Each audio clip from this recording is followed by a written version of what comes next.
Hello everyone, my name is Sukanya Sharma and I welcome you all to SSA Elite Classes. हमने एक और series start की थी जिसमें हम इंग्लिश के वर्ड्स कर रहे थे जो आपके एसएससी के एग्जाम्स में या किसी भी तरह का कॉम्पिटेटिव एग्जाम आज के टाइम पे जो होता है उसमें जो वोकैबुलरी के वर्ड्स यूज होते हैं या जो प्रीवियसली यूज हो चुके हैं तो वो वाले वर्ड्स कुछ सिलेक्ट करके हम रोज के कुछ कुछ वर्ड्स करते हैं, है ना। तो स्टार्ट करते हैं अपने आज की सीरीज। आज का हमारा पहला वर्ड क्या है? मैंने आपको एक बात तो पहले ही बोली थी कि जब हम कोई भी इंग्लिश नई लैंग्वेज जो हम सीखते हैं, चाहे आपने हिंदी सीखी थी, ठीक है, या आप कोई और नई लैंग्वेज सीखते हो, तो आप कैसे सीखते हो? ऐसा नहीं है कि आपको उसको समझना है, ये वो जो सबसे पहले आपको उसको यूज करना है। आप जितना उसको कॉपी करोगे, जितना उसको यूज करोगे, उस वर्ड को बोलोगे, यूज करोगे डेली यूज में, आपको खुद में ही वो चीज समझ आएगी और खुद ही याद रह जाएगी। आपको कोई एक्स्ट्रा एफर्ट नहीं लगाना है। आपको क्या करना है, या तो आप अभी मेरे साथ में बोलते जाओ जो वर्ड्स मैं बोल रही हूँ, और साथ साथ में उन वर्ड्स को या तो कमेंट में लिखते जाओ या फिर अपने दोस्तों के साथ उन वर्ड्स को बोलते जाओ। अभी नोट डाउन कर लेना और फिर आज के आज ही आपने ये वर्ड्स प्रैक्टिस करने हैं, ठीक है। ज्यादा वर्ड्स भी नहीं है, 10-10 वर्ड्स हैं दिन के, तो इतना तो आप लोग कर सकते हो अगर अपनी वोकैबुलरी सही करनी है तो, ठीक है। तो हमारा पहला वर्ड आता है डीवियस। क्या बोला मैंने? डीवियस। डीवियस का मतलब क्या होता है? टेढ़ा मेढ़ा, ठीक है। तो कई रोड देखते हैं ना हम, पहाड़ों में जैसे रोड्स होते हैं, मैं भी पहाड़ी हूँ, तो जब मैं घर जाती हूँ ना तो वो रोड्स ऐसे ऐसे ऐसे बहुत टेढ़े मेढ़े बहुत डीवियस से रोड्स जाते हैं। तो डीवियस का क्या मतलब होता है? टेढ़ा। ये तो हो गया ऐसे। अगर हमने किसी आदमी के लिए ये वर्ड यूज करना हो तो हम क्या बोलेंगे? बहुत बहुत टेढ़ा आदमी है, या वो ना बहुत टेढ़ा आदमी है, ठीक है, उससे बच के रहना। बहुत चालाक बहुत तेज आदमी है वो, उससे बच के रहना, ठीक है। तो एग्जाम्पल में क्या, they arrived at the town by a devious route. ये भी सही है कि वो बहुत टेढ़े मेढ़े से रास्ते से आया, है ना। या मैं अगर अपने दोस्त के साथ जा रही हूँ, she drive the road very deviously, बहुत टेढ़ा मेढ़ा चलाया इसने, ठीक है। अगर इसके साथ के शब्द हम देखें तो डिसीटफुल, आदमी के लिए अगर हम यूज करें तो धोखेबाज, बहुत टेढ़ा आदमी है, बहुत चालाक है। कोई टेढ़ा आदमी हो वो आपको कभी भी धोखा दे सकता है, तो उसके लिए कौन सा वर्ड है? डिसीटफुल, ठीक है। या sly, good sly, he is a sly, ठीक है, डोंट बिलीव हिम। पे ना ज्यादा विश्वास मत करना because he is a sly. क्या? ये भी मतलब चालाक तेज आदमी, ठीक है। अंडर हैंडेड, बहुत कपटी इंसान है जो कपट करता है, ठीक है। कोई ज्यादा डिफिकल्ट वर्ड्स नहीं है, आपको ये यूज करने हैं। Under handed, he is an under handed person, ठीक है। डिसऑनेस्ट, ये भी वही हो गया कि जो धोखा देता है। या गाइलफुल, इंपॉर्टेंट वर्ड है और शायद पूछा भी गया है। गाइलफुल, ठीक है, याद रखना क्या बोला मैंने? गाइलफुल, ठीक है। स्नीकी, स्नीक इन स्नीक आउट, ये तो आजकल के जेनजीज के वर्ड हैं और ये तो आपको शायद पता भी होगा। क्या आपने कभी स्नीक इन करवाया है अपने किसी दोस्त को, या आपने कभी स्नीक इन किया है? घर से छुप छुप के निकल गए या वैसे? ऐसा करना नहीं चाहिए, है ना, गलत बात होती है, ठीक है। तो पर ठीक है, कोई नहीं। स्नीकी समझ के, या विली, बेईमान, ठीक है। सिंपल से वर्ड्स हैं, याद रख लेना। याद कैसे रखोगे? यूज करोगे तो याद रखोगे, ठीक है। फिर कौन सा वर्ड? एंटोनिम्स अगर हम देखें, यहाँ इसके ऑपोजिट एंटोनिम्स का मतलब क्या होता है? सिनोनिम एंटोनिम का मतलब क्या होता है? सिनोनिम मतलब सिमिलर, सेम सेम, और एंटोनिम्स मतलब विलोम, ऑपोजिट, उल्टे वर्ड्स। इसी का उल्टा क्या होगा फिर? तो बहुत धोखेबाज आदमी होगा तो उसका उल्टा क्या होगा? बहुत सीधा आदमी होगा, बहुत स्ट्रेट आदमी होगा, या बहुत इनोसेंट, जो बहुत निर्दोष सा होता है ना, बहुत इनोसेंट आदमी होगा। या फिर जो बहुत सिंसियर आदमी होगा, जो झूठ चालाक कपट उसको नहीं आता है ना, वो स्लाई नहीं है, वो ऐसा नहीं है कि कपटी इंसान है, बेईमानी नहीं आती है उसको, तो सिंसियर इंसान है। एंटोनिम हो गया। नेक्स्ट वर्ड में जाते हैं अपने।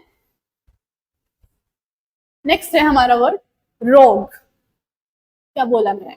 रोग, रोग, ठीक है। इसका मतलब भी क्या होता है? डिसऑनेस्ट। उसमें भी लिख सकते हो, या अनप्रिंसिपल या असिद्धांती मतलब सिद्धांतहीन या बेईमान या दुष्ट आदमी। ठीक है, कई बार ऐसा होता है कि आदमी हमें ना, मान लो हम दोस्त बैठे हैं कॉलेज में, पहला दिन है हमारा, और मेरी कोई दोस्त बनी है नहीं, और ग्रुप में और भी बच्चे आ रहे हैं, वो दोनों एक दूसरे को पहले से जानते हैं, उसको पता है कि वो आदमी ना बहुत तेज चालाक, ही इज वेरी स्लाई। ठीक है, उसको पता है कि वो कपट दे सकता है, वो धोखा दे सकता है, कपटी इंसान है, सिंसियर नहीं है। तो वो मुझे क्या कहती है कि ही इज अ रॉन्ग, ठीक है, ही इज अ चार्मिंग, कि वो मुझे लग बड़ा अट्रैक्टिव रहा है वो लड़का, ठीक है, कि बहुत अच्छे से बात कर रहा है, ऐसे लग रहा है उसको बहुत नॉलेज है, बहुत इंटेलिजेंट है, बहुत अच्छे से बात कर रहा है। लेकिन कई बार होता है ना, इनोसेंट आदमी विश्वास कर लेता है कि हाँ ये तो बहुत अच्छा आदमी है, फर्स्ट इंस्टेंस पे हम जज कर लेते हैं बहुत अच्छा आदमी है ना, लेकिन वही सेंटेंस में यूज किया हमने कि ही इज अ चार्मिंग रॉन्ग, है बड़ा अट्रैक्टिव, मान लो चार्मिंग आदमी है कि कोई भी मान जाएगा उसकी बात, कई लोगों को मना करना भी मुश्किल होता है ना, कई बड़े तेज लोग होते हैं, तो उसी की बात हो रही है, he is a charming rogue, just don't do business with him, कि ठीक है अच्छा आदमी है लेकिन वो he is the rogue, he is the charming rogue, ठीक है, उस पर विश्वास नहीं करना, काम मत कर लेना उसके साथ, ऐसे हाय हेलो कर ले। ठीक है, सिनोनिम्स क्या होते हैं, बदमाश, सेम सेम वर्ड हो गया ना, तो उसको क्या कहते हैं, स्कॉन्ड्रल, ये इंपॉर्टेंट वर्ड है, क्या बोला मैंने, स्कॉन्ड्रल, बदमाश या विलेन। ठीक है, विलेन थोड़ा दूर का हो गया, या रेच, इन सबका मतलब क्या होता है, दुष्ट, is a crew, is a rascal, bloody rascal, है ना, ये वर्ड्स जितना यूज करोगे साथ साथ में बोल लो, तुम भी बोल लो साथ साथ में, बोलो he is a scoundrel, he is a charming rogue, बहुत अट्रैक्टिव है लेकिन दुष्ट है। ठीक है, अब नेक्स्ट विलोम शब्द देख लेते हैं, कि अब सिमिलर तो देख लिए, इसके ऑपोजिट क्या है, वही सेम हो जाएगा, ये लास्ट वर्ड की तरह ही है, ये बहुत ज्यादा वर्ड्स बन गया आपके पास, है ना, कॉर्पस ऑफ वर्ड्स बन गया। कॉर्पस क्या होता है, ये भी हम एक बार कर चुके हैं, शायद पहले लेक्चर में किया था कॉर्पस, आप मुझे कमेंट में बताओगे कॉर्पस क्या होता है, मैं आपको ऑलरेडी एक लेक्चर में बता चुकी। ठीक है, एंटोनिम्स में देखते हैं, तो ईमानदार, ईमानदार को इंग्लिश में ऑनेस्ट या मॉरल, मतलब नैतिक, अपने प्रिंसिपल्स रखने वाला आदमी, रिलायबल आदमी जिसपे विश्वास कर सकते हैं, सरप्लस, इसको भी ईमानदार बोलते हैं। अच्छा, ये गलत आ गया यहाँ पे, डिसेप्टिव, क्योंकि ये सिनोनिम में जाएगा, एंटोनिम में कैसे जाएगा, दो के बाद उस ईमानदार आदमी सेम थोड़ी ना हो सकता है, तो ईमानदार, विश्वसनीय, नैतिक, ऑनेस्ट, मॉरल या रिलायबल या स्क्रप्लस इंसान हो सकता है, ये सारे अच्छे आदमी हैं। ठीक है, he is a scrupulous personality, he has a scrupulous personality, कि वो बहुत ईमानदार पर्सनैलिटी रखता है आदमी। ठीक है, नेक्स्ट वर्ड करते हैं, नेक्स्ट वर्ड है स्टेल्थ, ये बहुत इंपॉर्टेंट वर्ड है, मैं पहले बोल रही हूँ, मैं तो खुद भी काफी वैसे इसमें इनिशियली जब मैंने ये न्यूज़पेपर्स में पढ़ा वो, ठीक है, तो मैं बहुत ऐसी थी कि मुझे समझ में नहीं आ रहा था, मैं वैसे ही रीड करती थी जब न्यूज़पेपर रीड करती।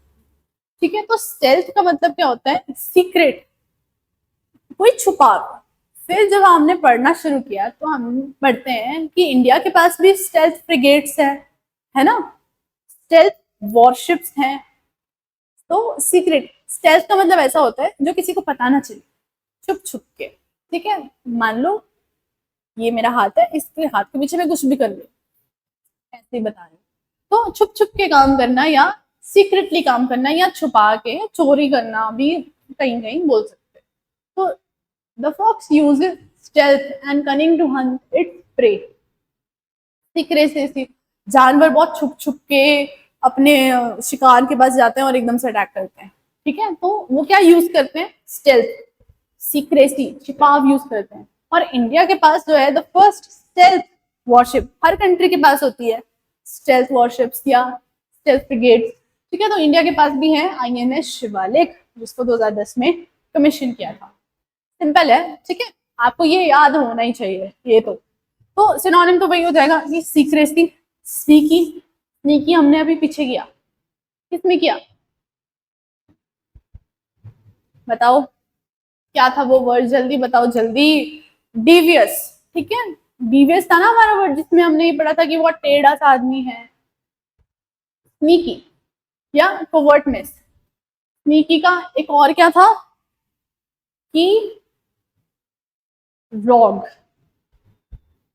रॉग भी कहीं ना कहीं सेम है ये वर्ड्स, है ना। फिर एंटोनिम्स, एंटोनिम्स क्या है इसके, जो आदमी छुपाता है या जो आदमी सीक्रेट रखता है उसका वो ऑपोजिट क्या होगा, जो आदमी बिल्कुल मुंह पे बोल देता है ना, उसका आदमी वही होगा जो बिल्कुल ओपन होता है। जो बिल्कुल छुपा छुपा सा होता है उसका ऑपोजिट क्या होगा, जो बिल्कुल ओपन होता है। या जो बिल्कुल ब्लंट, ब्लंट मतलब ये बात है तो ये है, ब्लंट ऑन द फेस, ठीक है, कोई वो नहीं है इसमें, बिल्कुल डायरेक्ट है वो आदमी, कोई छुपाव नहीं है, कोई टेढ़ा मेढ़ा रास्ता नहीं है, कुछ नहीं है, जो है मुंह पे है, जो है सीधे, ठीक है। फिर आता है नेक्स्ट वर्ड मैकेबर, मेरे साथ रीड करो, मैकेबर क्या कहते हैं इसको, अप्रिय और डरावना। क्या कहते हैं, मैकेबर, रीड करो इसको, डरावना सा होता है, इसका थोड़ा स्केरी सा मतलब है, पढ़ के देखो। This novel is a macabre tale of mad scientist who creates animal and human hybrids। क्या मतलब हुआ इसका, हाइब्रिड का क्या मतलब होता है, पहले आप ये बताएं। ये हाइब्रिड का मतलब होता है कि जब आप दो चीजों को मिक्स करके कोई नई चीज बनाते हो, ठीक है, जैसे क्रॉप्स भी होती है हमारी, तो दो अच्छी क्वालिटीज को मिला के आप कोई और एक वेराइटी बना रहे हो, तो अच्छी वेराइटी की, तो वो जो मिक्सचर होता है उसको बोलते हैं, जो नया बन के आता है हाइब्रिड, जो नेचुरली नहीं पाया जाता, ठीक है। तो वो नॉवल या कोई मूवी बात कर लो या कोई पिक्चर, है ना, वो ऐसी मकैबर थी, उसमें क्या कर रहा था वो आदमी, आदमी और जानवर को मिला के हाइब्रिड बना रहा था। बड़ा ही भयानक सी नॉवल थी वो, या बड़ी भयानक सी पिक्चर थी, ठीक है। तो इसी का क्या होगा, विभत्स, ग्रूसम, ये भी मतलब ऐसे डरावना या ग्रिम करना, ग्रिम करना भी ऐसे बहुत डरावना सा होता है, मतलब घासली भी बहुत ही डरा देने वाला, ठीक है।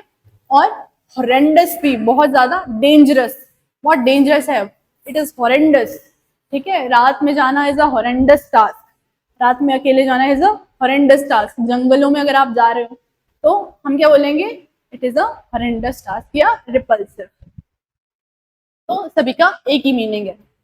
इसके ऑपोजिट में क्या आता है, अब जो डरावना होगा जो चीज, तो उसका ऑपोजिट क्या होगा, उसका विलोम क्या होगा, वो चीज आकर्षक होगी, तो अपीलिंग होगी, अपील अच्छी लग रही है वो आंखों में, जिस चीज को देख के आपको डर लग रहा है वही चीज आपको अच्छी लग रही है ना, प्लीजिंग लग रही है, वो आपके मन को भाव रही है, प्लेजरेबल है, बहुत मजा आ रहा है उसको देख के, एल्योरिंग है, एल्योरिंग भी मतलब बहुत ही अट्रैक्टिव सी वो चीज है, ठीक है। नेक्स्ट वर्ड करते हैं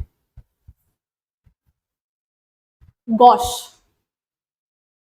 ये वर्ड आपने वैसे सुना होगा, कुछ लड़कियां इसको वैसे भी यूज करती हैं, ओ माय गॉश, है ना, ये बड़ा ही भद्दा सा है, ये कैसा सा है, अजीब सा, अगली, क्लमजी, मतलब क्लियर नहीं है, कुछ अटपटा सा है।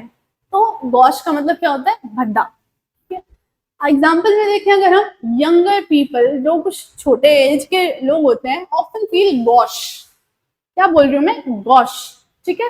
तो often feel gauche and awkward and frequently self conscious.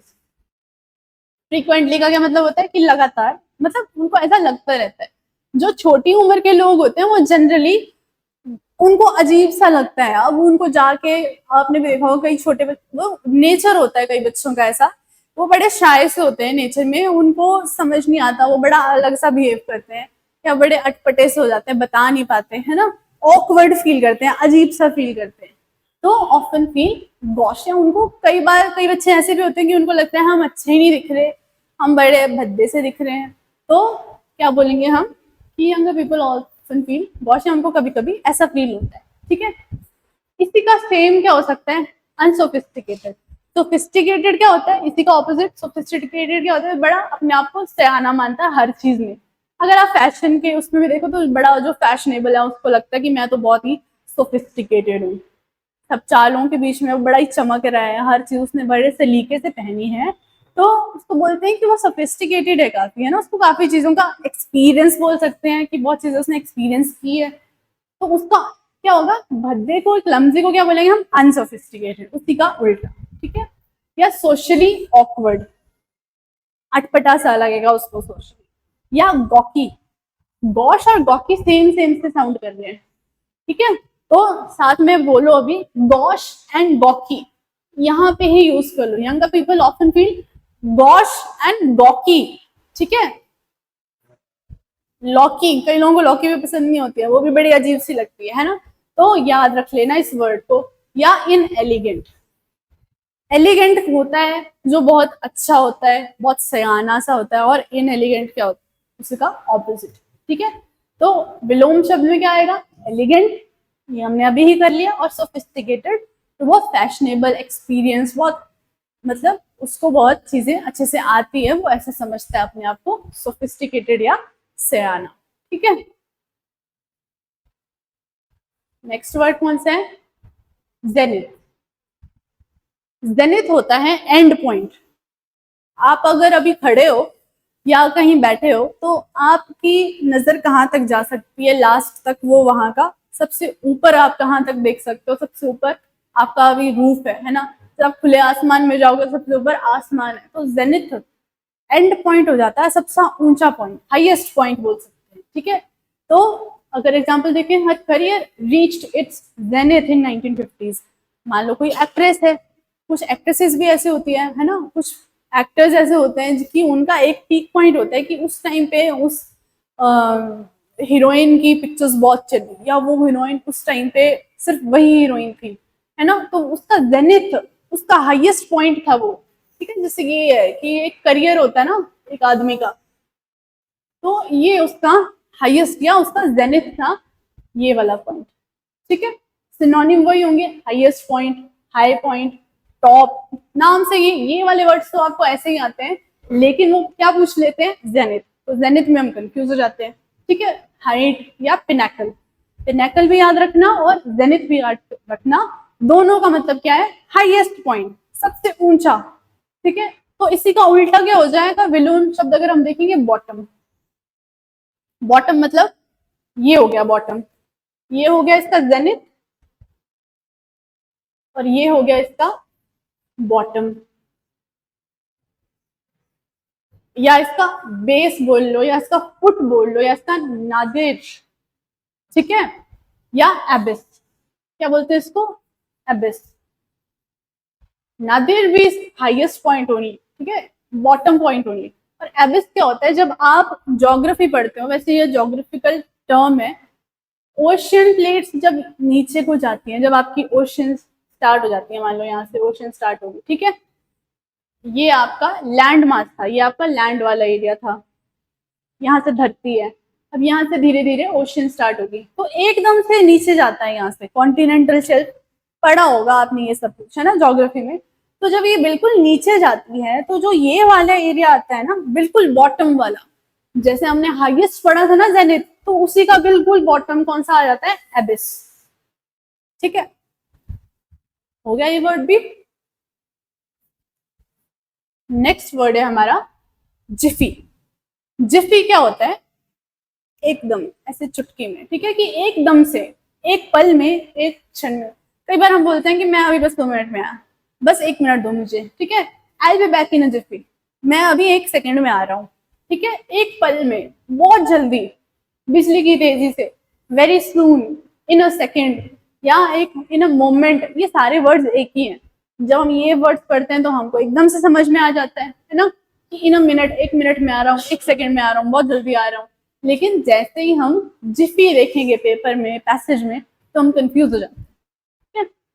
इसी का ऑपोजिट क्या होगा, अब कोई 1 सेकेंड लगा रहा है, तो कई लोग ऐसे होते हैं जिनका वेट ही करते लोग, वो आते ही नहीं है, पूरी जिंदगी लगा देते हैं ना, पूरा लाइफ टाइम लगा दे, या बहुत लंबा टाइम लगा दे, इतने महीने, एजेस, इटर्निटी, अंत, अनंत, ठीक है, कि उसको तो बस वो तो आई बैठा आदमी, उसका वेट करने लगोगे तो, है ना।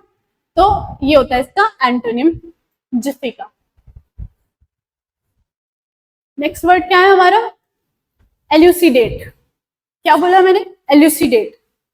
एल्यूसिडेट का मतलब होता है स्पष्ट करना या चीज को इलेबोरेट करना। इलेबोरेट का मतलब क्या होता है, उसको अच्छे से बताना, या स्पष्ट करने का मतलब होता है क्लियरली, कि मैं एक ही चीज आपको अलग अलग तरह से बता रही हूँ, उसको क्लियरली समझाने की कोशिश कर रही हूँ, ठीक है।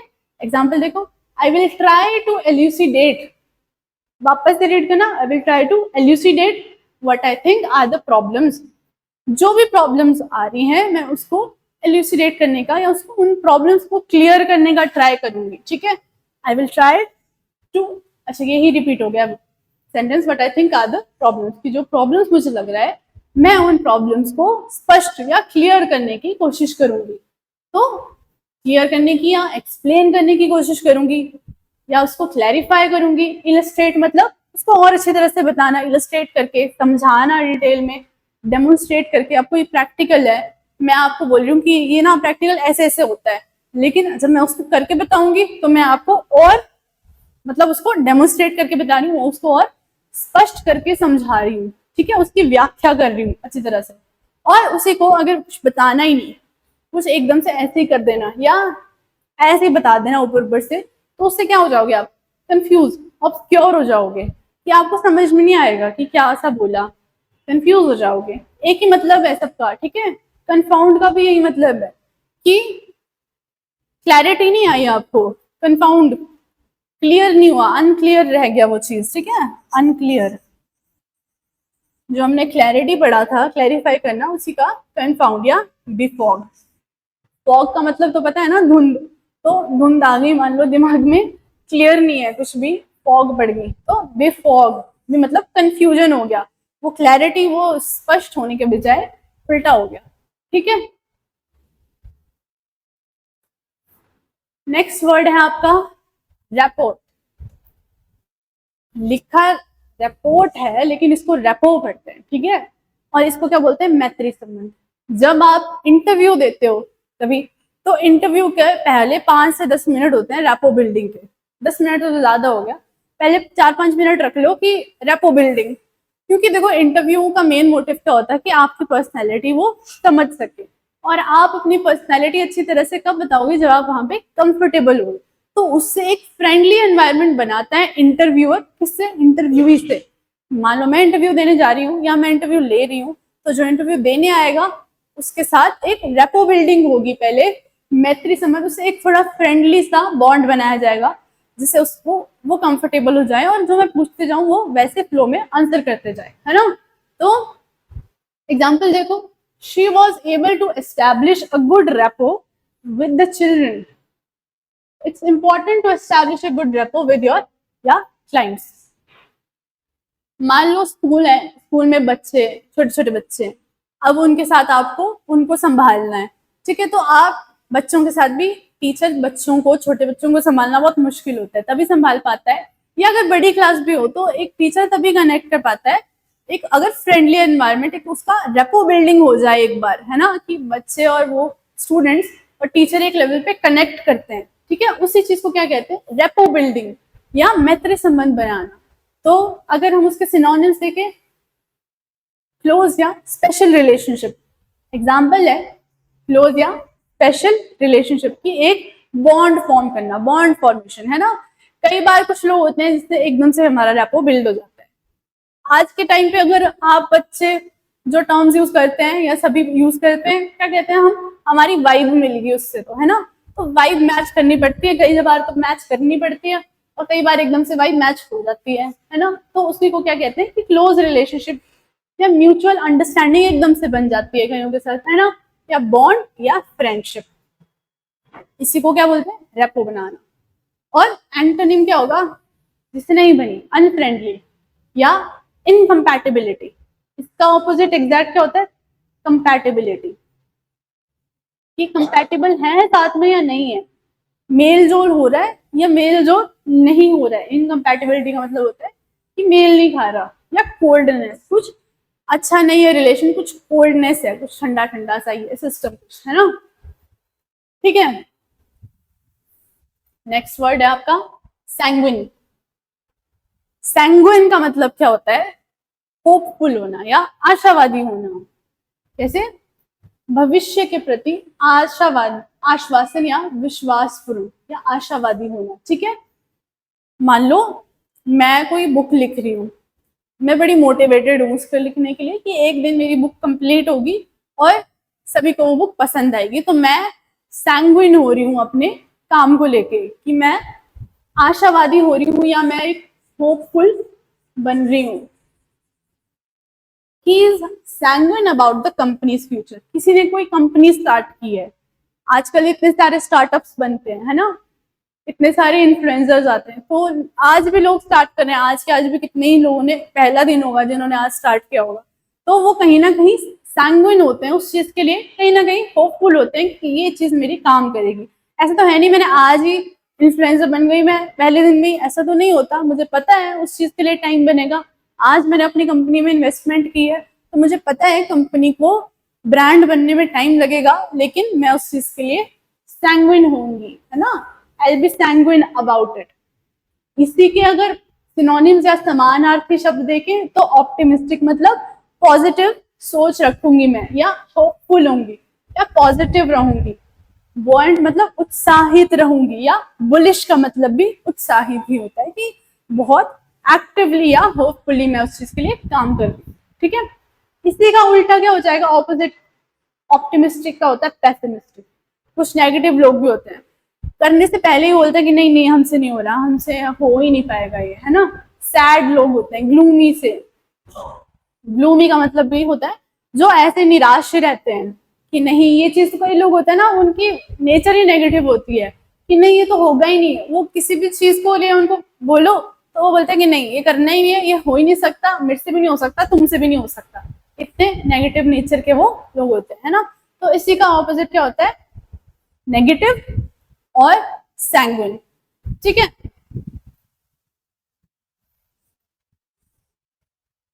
लास्ट वर्ड है हमारा आज का वेनम। वेनम क्या होता है? जहर। ये तो आपको पता ही होगा, वैसे वेनम बहुत इजी वर्ड है, और सांप भी काफी वेनोमिनस होते हैं, जहरीले होते हैं। His voice was full of venom. और अगर हम किसी इंसान के लिए यूज करें, मान लो मैं बहुत गुस्सा हूँ किसी से, या बहुत चिड़ी हुई हूँ, और या किसी की बहुत बुराई कर रही हूँ, या मतलब चुगली कर रही हूँ, या बहुत जहर उगल रही हूँ, ना, कई लोग कई कई तरह की टर्म्स यूज करते हैं आसपास लोगों के लिए। ये वो तो ना जब बात करो जहर ही उगलता है ना, उसकी वो हमेशा जहर से भरा होता है। He is always full of venom. क्या बोल रही हूँ? वेनम। ठीक है, तो पॉइजन, पॉइजन तो पता ही है सबको, टॉक्सिक भी वही होता है और बेन भी वही होता है। इसका ऑपोजिट क्या होता है? बून। बून मतलब आशीर्वाद या बहुत अच्छी चीज को। ठीक है, इसी का उल्टा बेन। ठीक है, बेन का मतलब जहरीला या विष से भरा हो। और इसी का उल्टा क्या हो जाएगा? जिसके पास जहर बड़ा भरा है, तो उसका उल्टा क्या हो जाएगा? जिसके पास प्यार भरा है या बहुत अच्छी नेचर है, किसी की गुडविल है, बहुत रेपुटेशन अच्छा है, या बहुत एडोरेबल है वो इंसान, या लवेबल है। ठीक है, तो ये हो गए हमारे आज के वर्ड्स। आपने ये वर्ड्स प्रैक्टिस करने हैं आज के आज ही। आज आज नए नए सुने होते हैं तो प्रैक्टिस भी हो जाते हैं। ठीक है, आज के वर्ड्स प्रैक्टिस करने, बाकी हम नेक्स्ट वीडियो में मिलेंगे। Thank you.